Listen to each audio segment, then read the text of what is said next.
Welcome to This Is What We Learned This Week, where we talk about what we learned this week with Pablo Yanez as a special guest, and I'm Ryan Harp.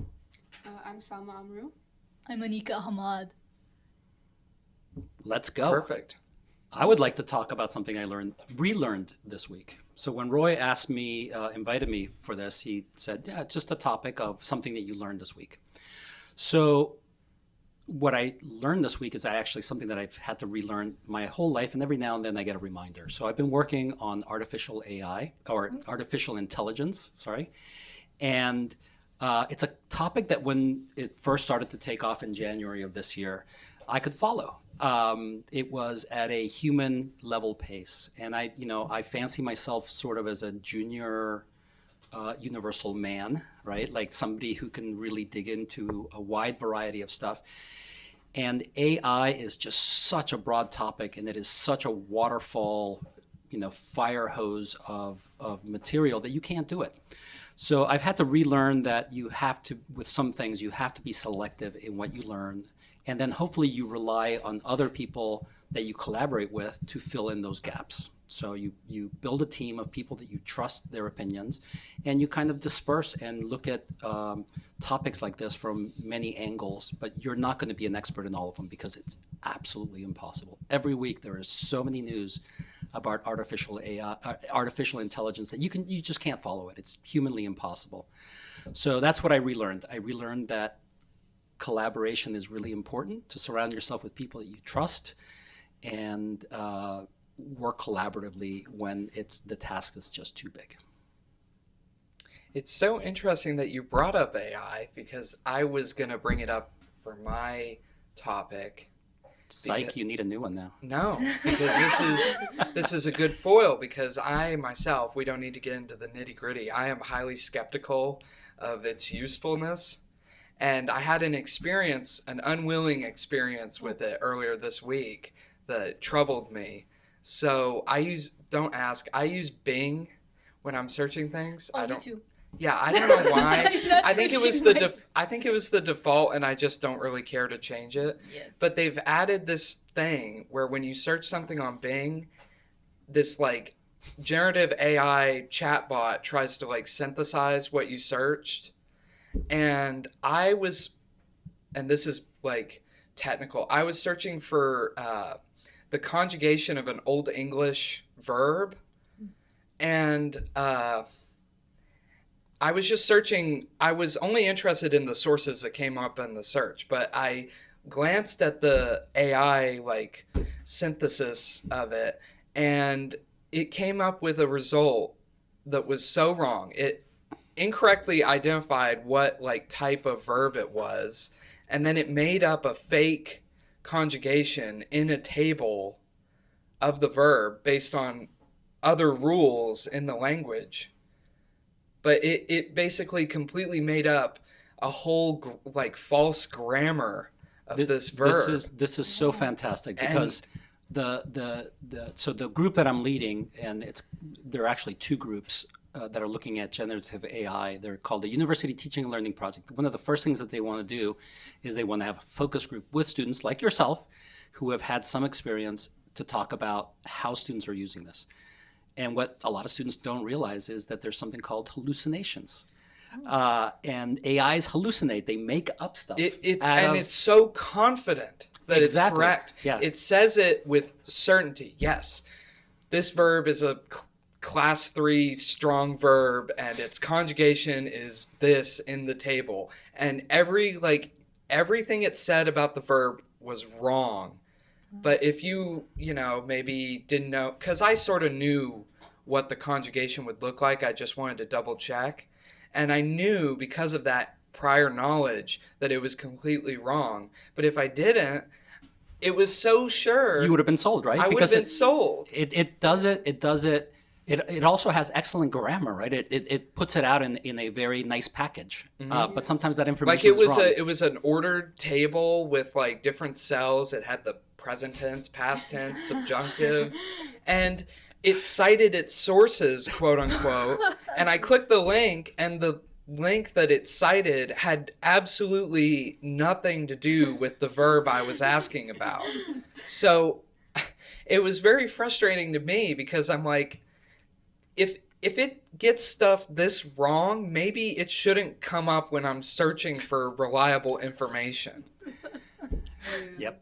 So the joke was when we first started to look at AI, one of the best memes that I saw, and you guys are probably way too young to have seen this, but back in the old days, Microsoft used to have this little paper clip. Clippy, yeah. Do you remember the paper clip? It would come up and give you advice. And it was kind of like a very early version of AI.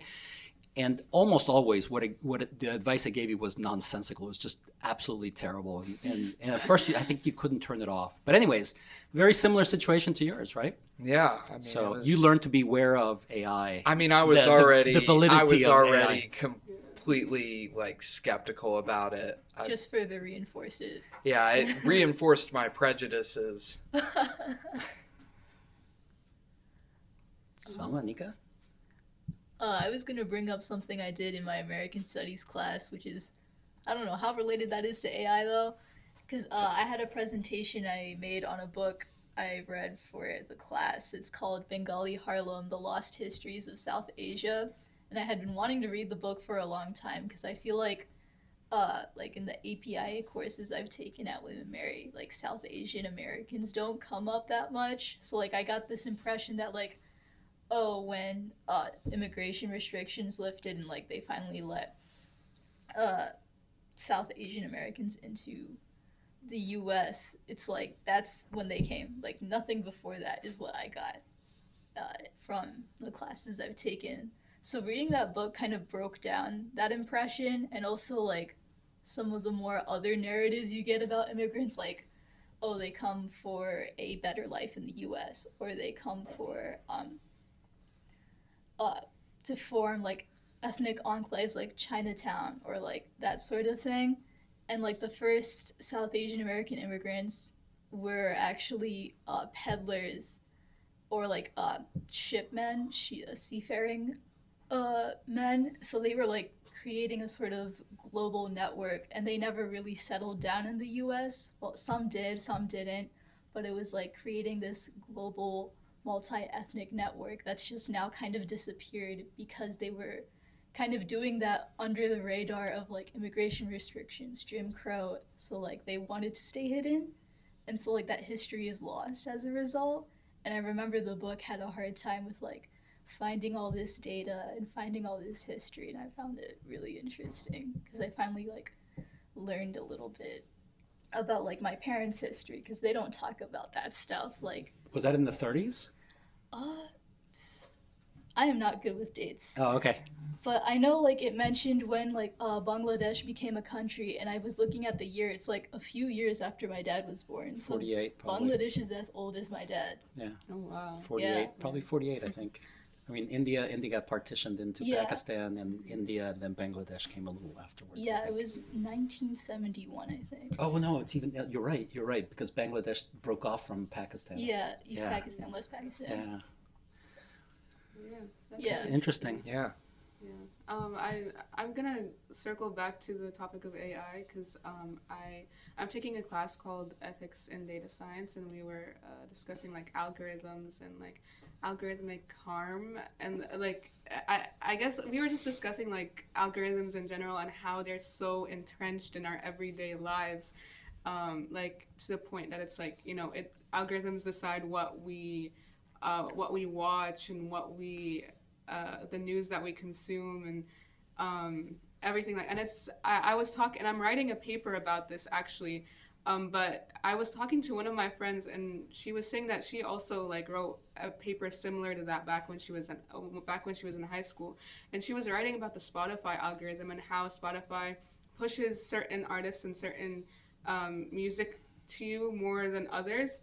And she was talking about like, yeah, she was saying like there's so much music out there, so much art out there that I'm never gonna see because the algorithm thinks that I won't care about it or that I'm never gonna be interested in it. And that sort of like blew my mind. Wow. Like how filtered our everyday experience is because of these algorithms. And I don't know how I feel about that. Wait, to I be have a honest. question for you. I don't know if it's like do you think algorithms have biases? Like, I don't know. What do you mean by having a bias? Like, I remember that whole thing about like, uh, oh my god, I don't remember.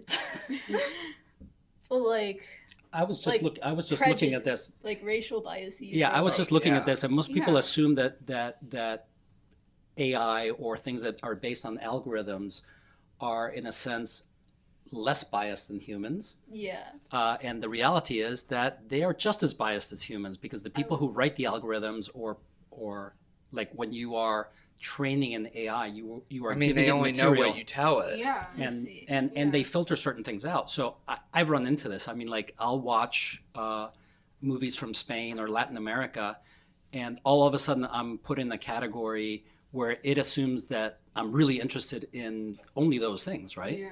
And so it that bias is really important, because I think that you are then channeled to looking at certain things and not looking at certain things based on some algorithm has decided, oh, Pablo is a Hispanic who's interested in Hispanic stuff only, in sort of a very non-intersectional, like, yeah, I'm interested in that. I'm also really interested in nature shows or this and that. And I think that often those algorithms get it wrong, because there is a built-in bias that it wants to cubbyhole you, right? Yeah. And Google is another good example of this. Every time you do a Google search, you get a list of hits, right? Yeah. And it's a self-fulfilling prophecy, because you don't go to page 21 to see what's on page Yeah. 21, right? You click on I do. the first, maybe second page. Good for you. Dedicated. I go deep because sometimes and this is why one of the reasons I use Bing is when I use Google, like the first 20 results are ads. A lot of times, Oh, yeah. yeah. Yeah. There's on top of the bias, there's also the monetization of that information. Right. So I think that that's a great thing for students to learn is I mean, you're taking this is probably a computer science class, or Ethics and data science. It's more like a government policy class. So we're talking about like media and like politics and how that plays into Yeah. like data science. yeah. Definitely a good topic because, like, going back to the Spotify point, like if you're the ideal or like the algorithm's preferred demographic, like me, like 18 to 35 young man, like I feel like the Spotify algorithm knows my taste better than I do sometimes. Like sometimes it sends me songs and I'm like, you know what, maybe I should listen to Spotify more. Yeah.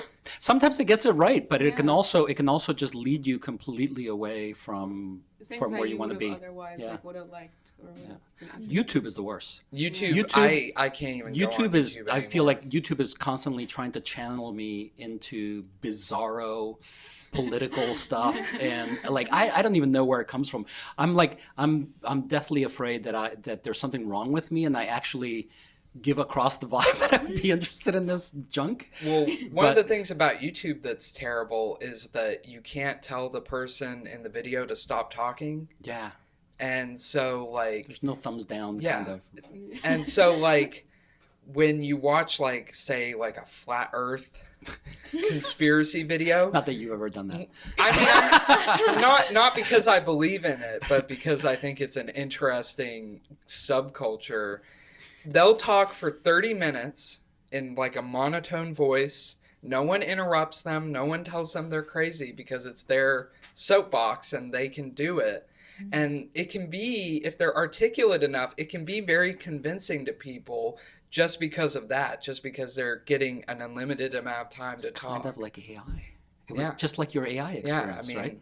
if you say You have a something good presentation? confidently and articulate, it's a lot of people will just believe it, and it's scary because I know that a lot of people who would never fall into flat Earth or like geocentrism fall into it just because of that.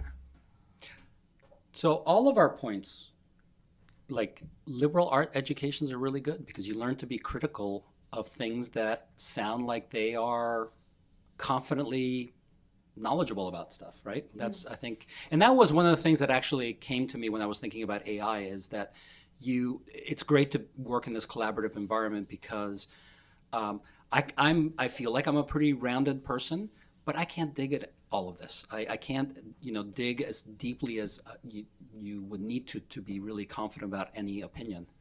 But it also means that if you're not working within a team of people, you can go down a rabbit hole and become very confident about something without being aware of lots of the other implications. So you talked about algorithms, whether there's a bias or not. There's also, I think there's going to be a huge issue with AI and accessibility. Are you the rich kid who can afford to pay $20 or $40 a month to pay for ChatGPT Plus, or are you using the free one? That's a good point. Or do you not have a laptop that you can't access it at all? Like how, if you're an instructor teaching a class, how do you deal with that? Yeah. Right? And it's only going to get worse with AI, because the way they train the data on the internet, like if AI content is flooded onto the internet and a lot of it's bogus, the data that they train the models on is just going to get worse and worse. Yeah. Which means that they're going to have to sift out the bad data, and it's going to get more and more expensive to make AI models, and that means they're going to get more expensive to use. And if they're also at the top of the list that Google feeds you, then that becomes the de facto answer, right? Yeah. It's sort of like repeating a lie often enough that it becomes the truth.